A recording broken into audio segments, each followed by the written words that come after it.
The flames licked the wooden fence like hungry mouths, sparks snapping in the midnight air, and my wife's scream pierced through the smoke as we realized what was happening. Someone had set our farm on fire, and it didn't take a genius to know who. Karen, the HOA president, with her endless vendetta stewed across the dirt road, her bulk framed by the firelight, smirking as if she'd finally taught us a lesson. She had complained for months about our land, about the kennels, about the barking she claimed ruined her peace. She had filed fines, sent letters, and even threatened us in person, saying the farm was not compliant with neighborhood aesthetics. But none of that compared to this. Watching the blaze consume the edges of our barn, I knew she had gone too far. I grabbed the hose, fighting the water pressure as I tried to douse the flames, but it was useless. The fire had caught on the hay, burning fast and hot. My dogs, my loyal German shepherds trained for search and rescue, barked wildly inside their pens, sensing danger. My wife, Anna, rushed to free them, her hair whipping around her face, her voice trembling as she called their names. Max, Duke, Bella, out now. The animals sprinted into the open night, circling us in panic, their shadows stretching long against the fire's glow. And there was Karen, clutching a gasoline canister in her thick hands, looking like some twisted queen reveling in destruction. She raised her voice above the crackle. This is what happens when you ignore the rules. Your filthy animals will never ruin this neighborhood again. Something inside me snapped. I stormed across the dirt road, pointing a finger at her, my chest heaving. This is arson, Karen. You've crossed every line. You're done. My words came out ragged, fueled by adrenaline and fury. She didn't flinch. Instead, she lifted her chin, her jowls quivering with disdain, and sneered. Oh, please. Who's going to believe you? I'm the HOA president. Everyone knows these mutts are a nuisance. I'll tell the cops you tried to torch your own property for insurance money. They'll believe me before they believe a dog handler. Her words landed like a slap, but even as I reeled, I realized she had miscalculated badly. Because this wasn't just any farm. It was a certified K-9 training ground partnered with the county sheriff's department. The distant wail of sirens grew louder, red and blue lights flickering against the tree line. Within minutes, 2 sheriff's cruisers pulled up, their tires grinding against the gravel. And stepping out with them was none other than Captain Reynolds, head of the county's K-9 division. He had come because half the dogs she tried to destroy were his trainees. When his eyes landed on the smoldering barn, the flames reflected in his hard gaze. His face turned to stone. What the hell happened here? He demanded, his voice like thunder. I pointed at Karen, who instantly dropped the canister behind her, trying to shield it with her bulk. She said it, I said. She wanted to destroy our dogs. You can see the gas still on her shoes.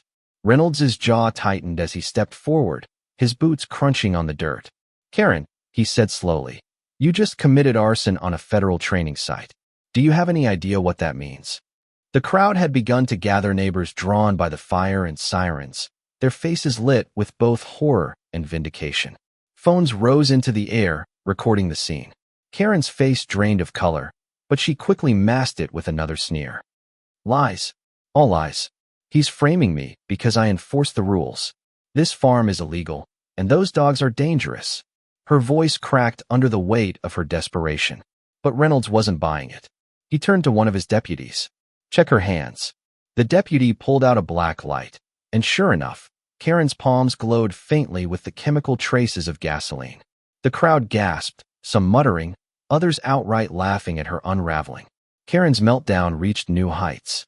She stomped her feet, her breath coming in ragged gasps, tears and rage mixing in an ugly display. You can't do this to me. I'm in charge here. You'll all regret this when the board hears about it. But her authority crumbled in real time.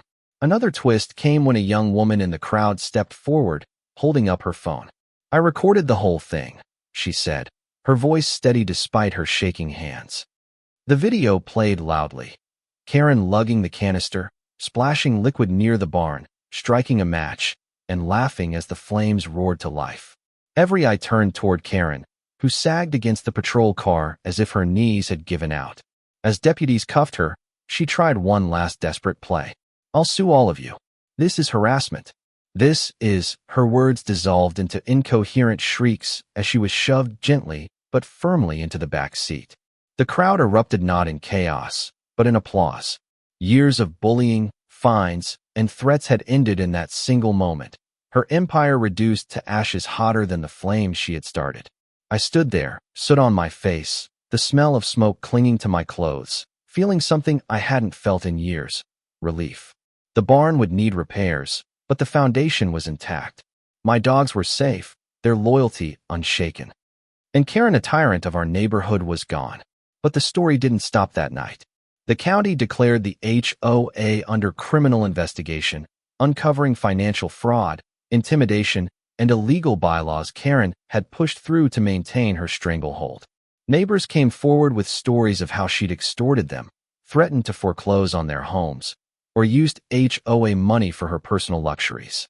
She wasn't just guilty of arson, she was guilty of everything we had suspected but been too afraid to prove.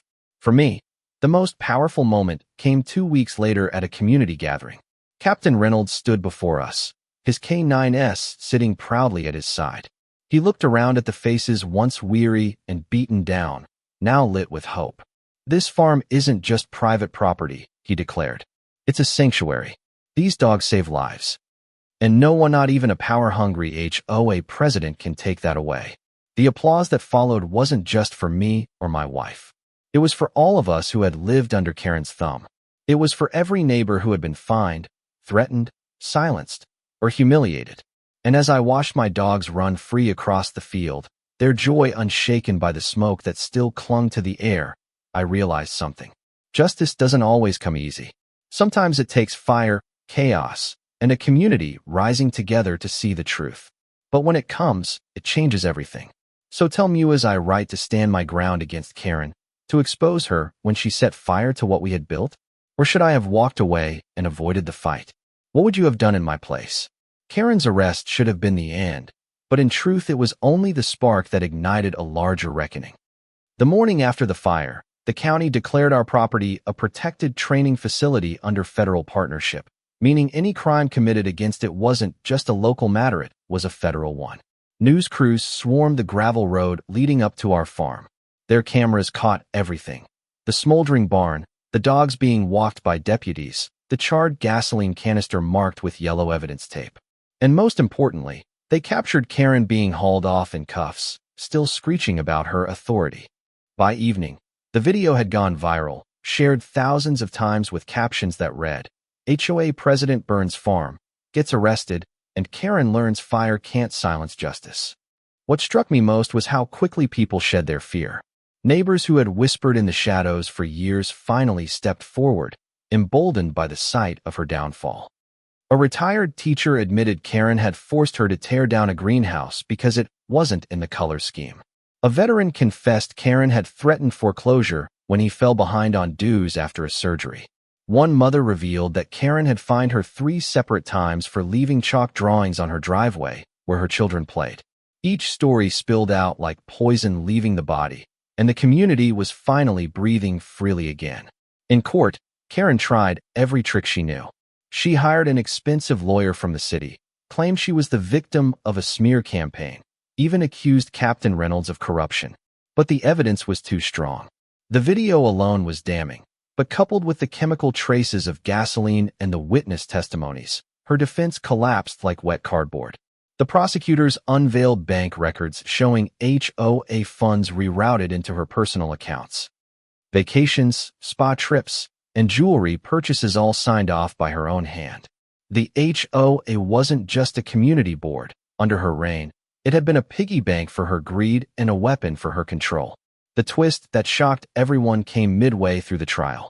One of her own board members, a man named Stephen who had long been her shadow, struck a plea deal and testified against her. He admitted they had planned to force us off the land entirely, rezoning the property to community recreation under the HOA, then selling it to a developer tied to Karen's brother-in-law. The arson wasn't random rage, it was step one of a calculated plan to erase us, profit from the land, and expand Karen's empire. The revelation sent waves of outrage through the courtroom. Neighbors who had come to watch gasped audibly, some even shouting at her from the gallery until the judge called for order. Karen sat there, pale and sweating, her arrogance finally cracking as the weight of her crimes became undeniable. When the verdict came down, the courtroom was packed to the brim. The judge's gavel echoed like a thunderclap as he read out her sentence. Multiple counts of fraud, embezzlement, arson, conspiracy, and filing false police reports. The words 15 years in state prison rang through the chamber like music. Karen tried to stand, but her legs buckled, and she collapsed into the arms of the bailiff. For once, her voice failed her. She was escorted out in silence. The woman who had once controlled us all now nothing more than a prisoner in chains. But the story didn't end with her conviction. Our farm became a symbol. The sheriff's office held a public ceremony, renaming it Liberty K9 Grounds to honor not just the dogs but the resilience of a community that had stood up against corruption. Families gathered on weekends to watch training demonstrations. Children laughed as the dogs ran obstacle courses, and people who once avoided each other's eyes now shared coffee and stories by the lake. The land that Karen tried to destroy had become the heartbeat of something new, something stronger than fear. One evening, as the sun dipped behind the ridge, Captain Reynolds pulled me aside.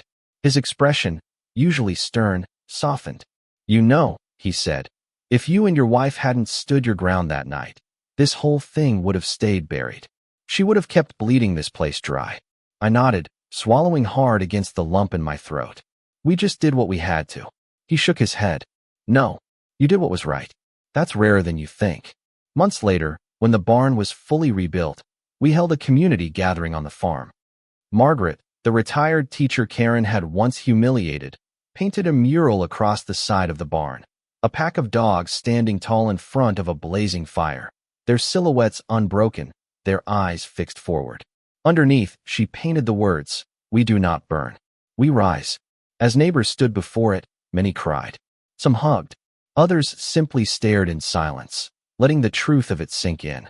I often think back to the moment Karen laughed while our barn burned. She believed she had absolute power, that her title as HOA president was a shield against consequences. But fire has a way of revealing truth. And her truth was uglier than even we imagined. She wanted control at any cost. Instead, she lost everything. So here's my question to you. When someone abuses power, when they torch more than just property but the dignity of those around them, do we stay quiet and hope it passes, or do we fight back, even if it means risking everything? Was I right to confront her that night, to stand in front of the flames with nothing but truth on my side? Or should I have walked away and let someone else bear the cost? Tell me, was I right or wrong?